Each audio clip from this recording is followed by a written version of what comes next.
Boss, natapos na po natin siyang kantuhin mga boss, no? So ito po yung pinakamadaling kantuhin mga idol. Mas madali po siyang kantuhin kaysa sa Banawi type dahil simpleng box type lang po siya mga idol. Magandang araw mga idol. So welcome na naman po dito sa ating channel mga idol. Bali ang gagawin natin ngayon mga idol sa video natin na ito ay tuturuan ko po kayo kung paano magkanto ng Banawi type na simple lang mga idol. So ito po yung pinakamadaling kantuhin na klase ng gutter mga idol dahil wala po siyang masyadong design. Mga idol, hindi tulad ng Banawi type na meron pang design dito mga idol. Ito, simpleng black box type lang po ito mga idol. So madali lang po ninyong matutunan kung paano magkanto na ito. So bago tayo magsimula mga idol, wag po sana natin kalimutan na mag-like, mag-subscribe at i-click na rin po ang notification bell para updated kayo sa mga i-upload nating video mga idol. So start na tayo mga bossing. So kapag nagkanta tayo mga boss, ay pwede po natin siyang hatiin. Halimbawa na ito mga idol ay 24 inches po siya mga idol. So pwede po natin siyang hatiin ng 12 inches lamang po mga idol. Pero kapag yung kailangan lang po natin mga idol, no, halimbawa ang kailangan lang po natin sa kantuhan is 8 inches, dun lang po tayo sa 8 inches magkanto mga idol. Hindi po natin pwedeng kunin yung hati nito dahil may masasayang po na may masasayang lang po kung kailangan lang po natin dun sa bago sa dugtungan ay 8 feet. So 8 feet lang po yung ano natin, yung kakantuhin natin. So pero dito dahil sample lang to mga idol ay hahatiin lang po natin itong 24 inches. So 12 inches po yung kukunin natin dito mga boss.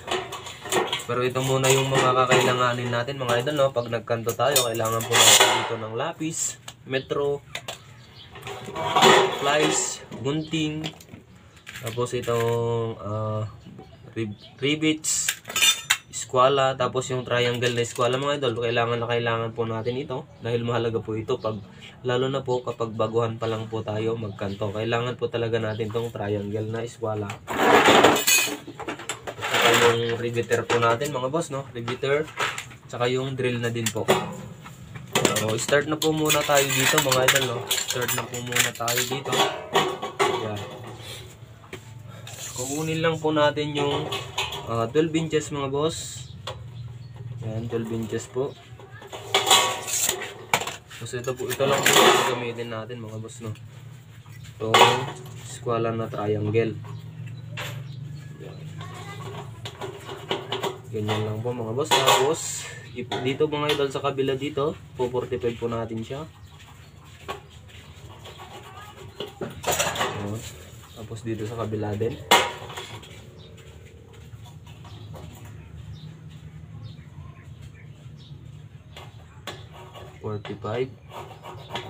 Yan, ganyan lang mga boss. Ang gantuhan niya. Tapos ito, padiretso na po ito mga boss. Yan, sunod-sunod na ganyan mga boss. So ganyan lang po kasimple mga boss, no? Kapag dito naman sa taas na ay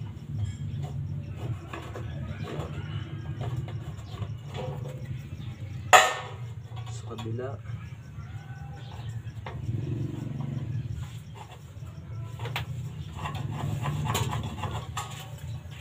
dito, taas na naman dito mga boss.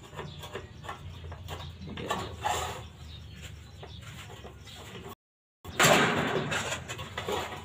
Yan, mga boss, ganyan lang po kasimple yung kanya.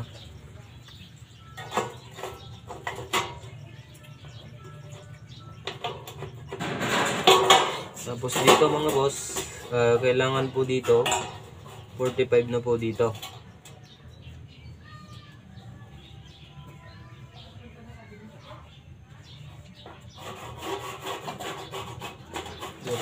Tapos dito sa kabila niya 45 din po.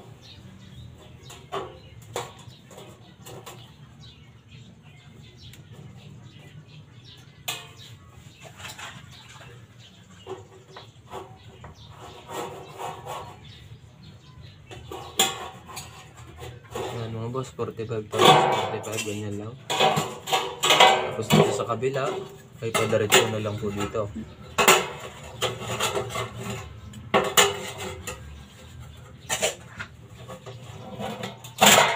Padaritso na pababa. So dito po natin siya yan po mga boss, no.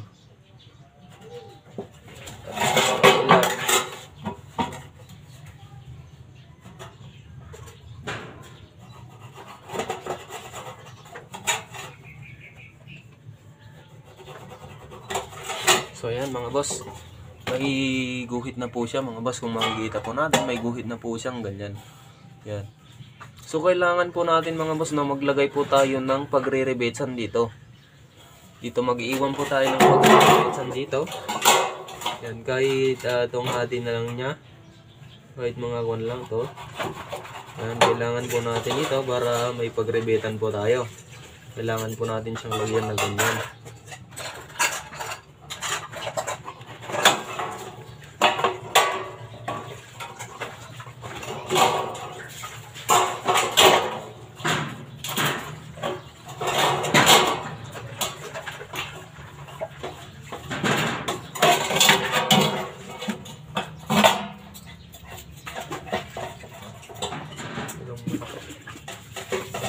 Kailangan po natin siyang lagyan ng guhit mga idol para po pag kinat natin siya ay hindi po tayo mawawala sa pagkatat. So ikakat na natin siya mga boss, no, dahil lagyan naman na po natin siya ng guhit. So kailangan mga idol dito po natin siya sa loob ikat dito at dito sa labas naman sa kabila, dahil ito po maiiwan po ito mga idol na pagre-rebetan natin. So start na natin siyang kitin mga idol. So habang kinakat natin siya mga idol, huwag nyo naman po sanang kalimutang mag-subscribe mga idol para mapalawak pa natin tong channel natin mga boss. So yan.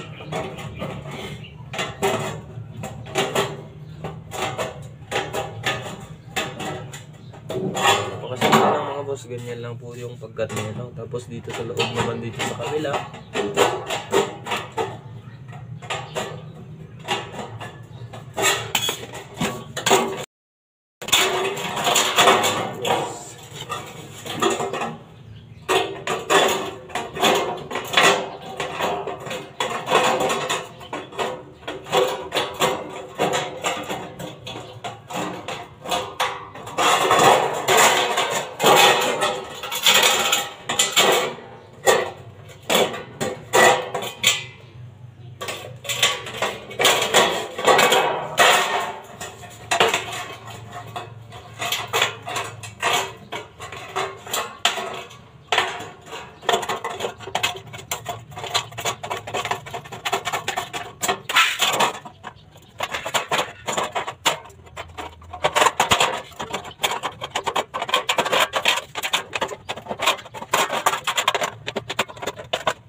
kabila, lalagyan din po natin siya ng guhit. Yan, tutunin po natin yung WS. May gagawin lang dito lang. Hindi po natin ikakat dito mga idol, dito lang po natin siya ikakat. Yan, dito lang po natin siya ikakat. Yan po natin.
Pupi po natin siyang palitan mga boss.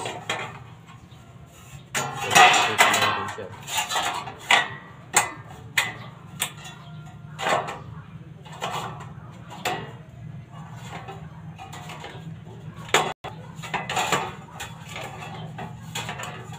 Yan, pupi po natin siya sa loob na ganyan. So ito,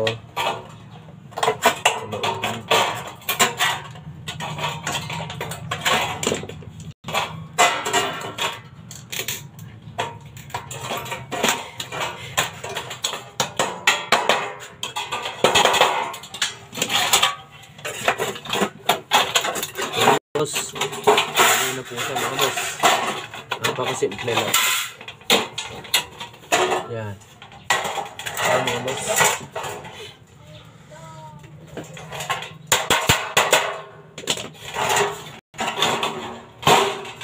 Yan mga idol, no? Napakasimple lang po kantuhin yung Banawi type mga idol. Hindi po siya mahirap kantuhin dahil napakasimple lang dahil wala po siyang design na.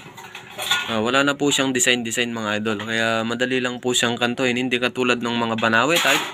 Mahirap po siyang kantuhin mga idol dahil meron po dito. May sumunod pa dito tapos may ganito pa. Ito naman, simple lang po talaga siya. As in, napakadali po niyang kantuhin mga idol. At saka matibay din po dahil hindi po siya mabilis masira nga mga idol. Dahil kapag po yung gutter natin maraming design ay madali lang po yan masira mga idol. Kahit po subukan nyo. So, pwede na po natin siyang i-rivets mga idol, no? Kapag gusto niyo po siyang i-rivets, pwede na po natin siyang i-rivets. Pero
Natapos na po natin siyang kantuhin mga boss, no?